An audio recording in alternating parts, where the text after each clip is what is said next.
All right. Let's get to week 7 and the NFL Sunday slate and our pick 6 here on the early line. A reminder, our favorite touchdown scorer, our favorite money line underdog, the best under of the weekend, an alt line with a sprinkle of plus money, or perhaps in Joe's case, a large plus money sprinkle, our favorite yardage prop of the week, and we combine forces for a 2-leg, 6-point teaser that finally hit for us 6 weeks into the NFL campaign a Sunday ago. Joe, please begin. Your favorite touchdown score of the weekend is who and in what game? Yeah, well, we're still waiting for some of the props to post here for this game, but I am a big believer that points are coming in this Raiders game. I think that defense is going to be in for a very, very long afternoon against a rested and now healthy Rams team. That, in all likelihood, would include one Cooper Kupp back in action here. It looks like he is trending to play. And if he does, yes, keep in mind, this is a Rams team that has lost one-score games to the Packers, to the Lions, and to the Bears. And they have been hurt the entire way through, getting healthy on defense and the offensive line. I think Cooper Kupp doesn't play without finding the end zone here. I'm going with Cooper Kupp. Welcome back. And it is a total of 43.5 in that game. Joe, on FanDuel, still no touchdown score props out just yet. I'd also look at Kyren Williams, who has been great for LA this season. Like you said, a lot of matchup advantages for the Rams, utilizing an early bye week, and they needed it to get healthy. My favorite touchdown score of the weekend, welcome back, Joe Mixon. On the road in Green Bay, great game against the Packers on deck. 2.5-point spread in favor of the Pack. Total 47.5. 3 total touchdowns, Joe, for Joe Mixon in his 2 fully healthy games, including, as we saw last week, finding Pater twice, both on the ground and through the air, as Houston had him return. That's a big thing for the Texans, I think, in this spot. Give me Joe Mixon at an even plus 100 number to find Pater. And quickly just want to mention this. Miami and Indianapolis, TD score props weren't out as of last night when we were putting this all together. Almost on principle, Joe, kind of like you hit big with Mark Andrews last week at plus 320 to score for the first time this year. I know Miami's offense has been putrid without Tua Tagovailoa, but Tyreek Hill at plus 175 in Indy after a bye to figure things out might just be worth it because you don't see those numbers on Tyreek throughout a regular season. Yeah, no, when you told me that was the number, I was like, you got to be kidding me here. Coming off the bye, Huntley's now had how much time in the to figure some things out here? I got no problem with that. I think that's just that's an automatic from this point forward because the market seems to have forgotten how ridiculously electric he is. Yeah, and you got to think they'd feed him the ball in whatever way. I'm not saying he's got to break down the field and Tyler Huntley's got to hit him on a 70-yard pass. Screen pass, hand him the ball off, end around, whatever it is, to find Pater. Mike McDaniel needs to show he's got some offensive ingenuity, even with the cards stacked against him. Moneyline Underdog, Joe, who's pulling the upset on Sunday? Oh, I believe Seattle is pulling the upset on Sunday against Atlanta. This market has completely lost their mind with this Atlanta team. And I do think, of course, getting a little healthier on defense, which is exactly what the Seahawks will be here this week. They get Byron Murphy back on the defensive front there. Woolley will be back in the secondary. So all of the pieces that have been out for Seattle defensively will be back. And that's good news because I do believe that the way to beat this Atlanta team with Kirk Cousins is by putting pressure on him. And pressure I think they will get. Conversely, Atlanta cannot get to quarterbacks. Geno Smith will have all day in the pocket to hit DK Metcalf all over the place, along with Jackson Smith and Jibba, in a game that they want to have. McDonald's even said it. This is going to be a much bigger game to Seattle than it is to Atlanta. I think Atlanta takes a step back. I think Seattle wins outright on the road. 50.5 the total for that game as well. Seattle, such a strong start, 3-0, but because of competition, some poked holes in the resume. They've at least looked correct in the last 3 weeks. The Hawks on a 3-game skid. No covers in any of the 3, twice as an underdog. Can they turn it around in the A on Sunday? My Moneyline Underdog. The rest of our Week 7 Pick 6 is up next. Our Sunday slate preview, our Week 7 Pick 6, our best bets continue here on this Football Friday on the early line. My Moneyline Underdog for Sunday, not all that staunch of an underdog. It's Detroit on the road in Minneapolis. I think the Lions are the best team in the NFC North. Heck, they might be the best team at current moment in all of the conference. I think they show that. Minnesota is a good team. Yes, there will be some regression after a perfect 5-0 start. Still expect the Vikes to factor in to the playoff race, but this feels to be the spot where Minnesota, even after a bye, suffered its first defeat of the year. Detroit has not been booked as an underdog yet this season, and they were not often an underdog as they turned things around in a historic season in 2023. But last year, Joe, 3-1 against the spread. All they need to do is win outright this week with a plus 110 price on the money line. Give me Detroit to start 5-1. Hand the Vikings their first loss. Fall to 5-1, the Lions would be in first in a highly competitive NFC North. Yeah, listen, defensively, it's going to be rough for Detroit. But At the same time, you know what happens when you lose your star player on that side of the ball. Usually that first game afterwards, everyone wants to get up and perform for that, and he was the unmitigated leader of that team. So I think you're going to get a much better Detroit defensive effort than you would think, and ultimately I think with you, Ben, Minnesota, that might be the paper of all paper tigers this season in the NFL. Yeah, it's a great start. How long does Sam Darnold keep it going? We shall see. Yep. Defensively, though, Detroit is going to have to fill a huge void without Aiden Hutchinson. Could plague them later in the year. Don't think it's the differentiating factor for Sunday. Favorite under of the weekend. What are we sweating out on Sunday, Joe Ranieri?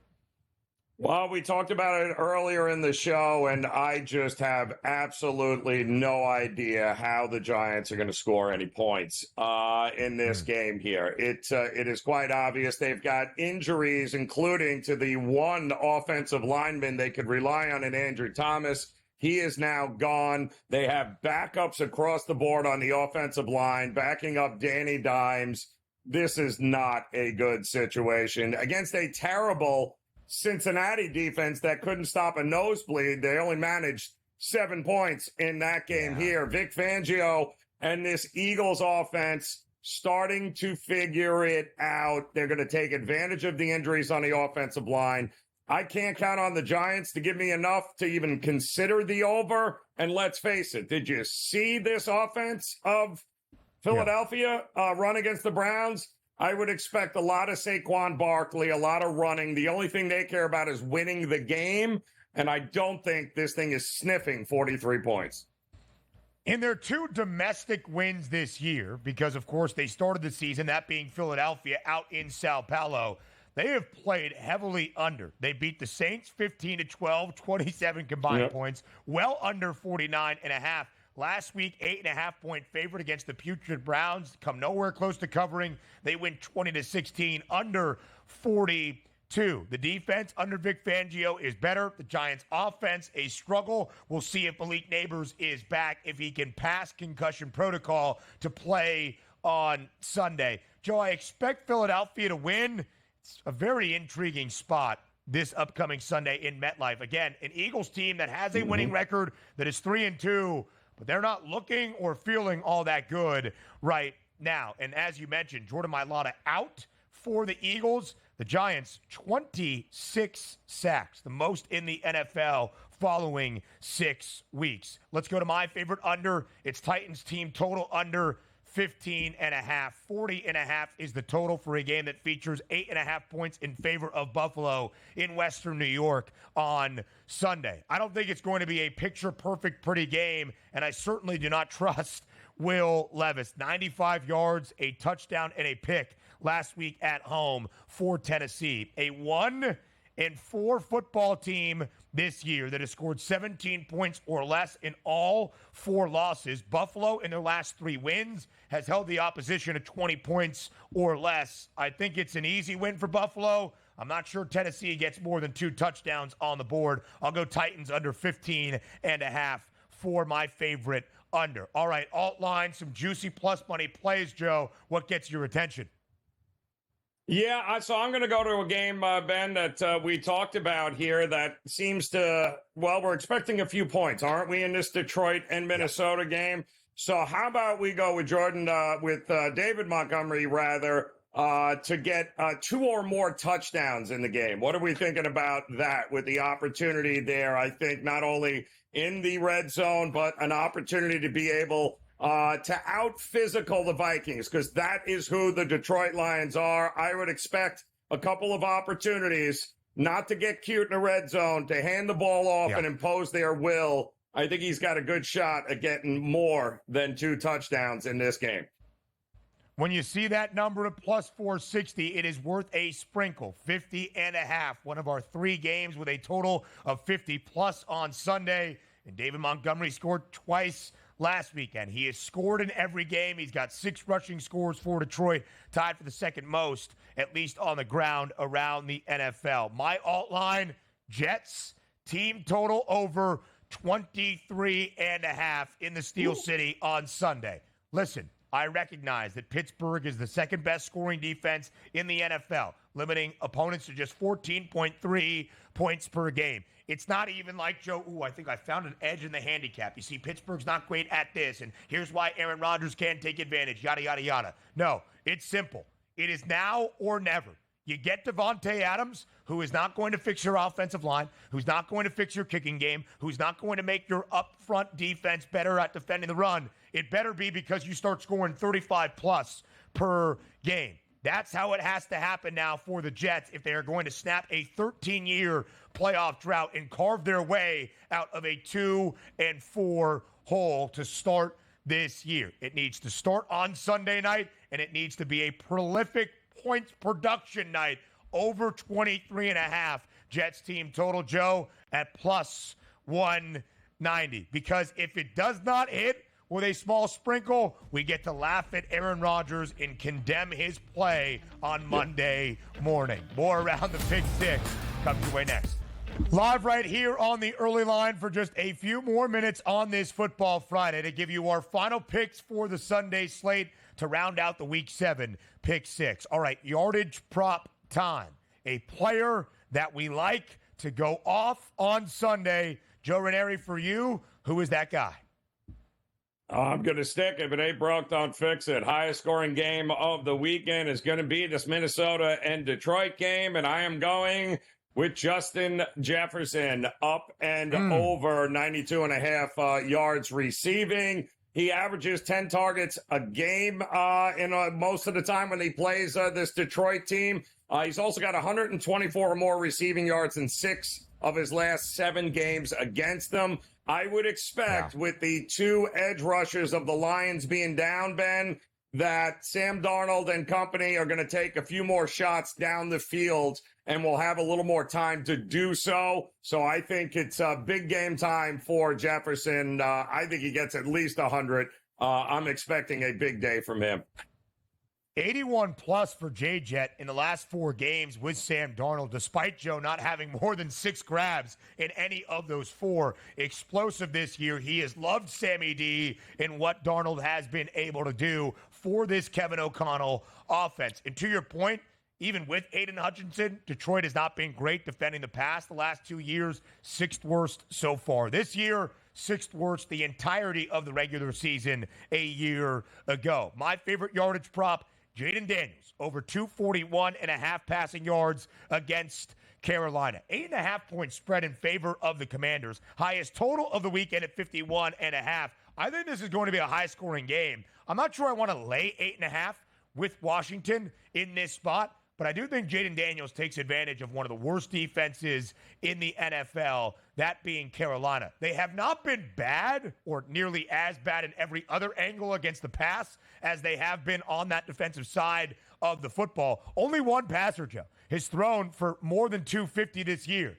His name, Caleb Williams, a couple of weeks ago. I think Jaden Daniels tries to do the same as the rookie signal caller he is battling with for the offensive rookie of the year at this moment. Daniels over 241.5 against Carolina. 5 of 6 games over for Washington, Joe. All 4 starts that Andy Dalton has made for the Panthers over as well. I do think we see some points on Sunday outside the nation's capital.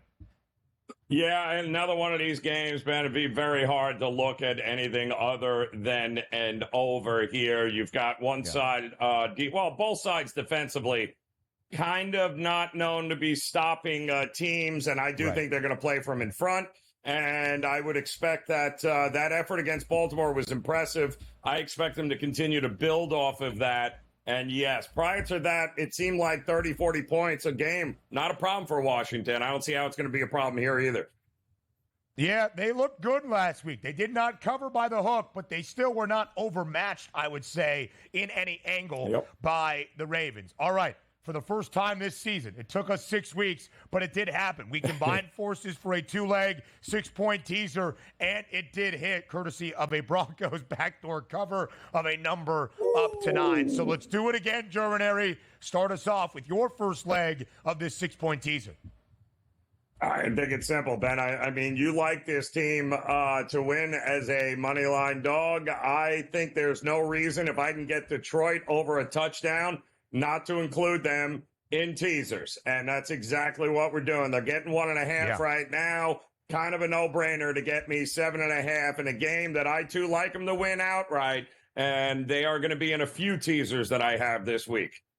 No doubt. No doubt. Feels like a great teaser spot through 2 crucial numbers. Germanary, you are heavily invested in Lions-Vikings in Minneapolis on Sunday, my friend. It better not be 3-0, Ben. Otherwise, we're kind of screwed here all day. So yeah, let's hope for some points and for Detroit to win this game outright. Yes, the last 3 picks in the pick 6, all in that game. I'm going to take the Bills down from 8.5 through a touchdown, through a field goal, lay only 2 and a hook. Listen, I don't think it's a pretty game. I don't think it's a super high scoring game in Orchard Park. I just have no belief in Will Levis as a starting quarterback. It's time to turn to Mason Rudolph. Brian Callahan, if you want to be around for more than 1 year. I'll take the Bills minus 2.5, Joe.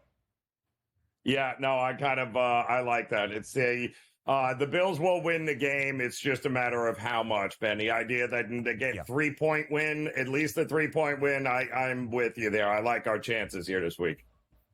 Let's keep it rolling into week 6. I'll see you tomorrow for week 8 of college football. We'll see everybody on the early line on Monday. Have a great weekend.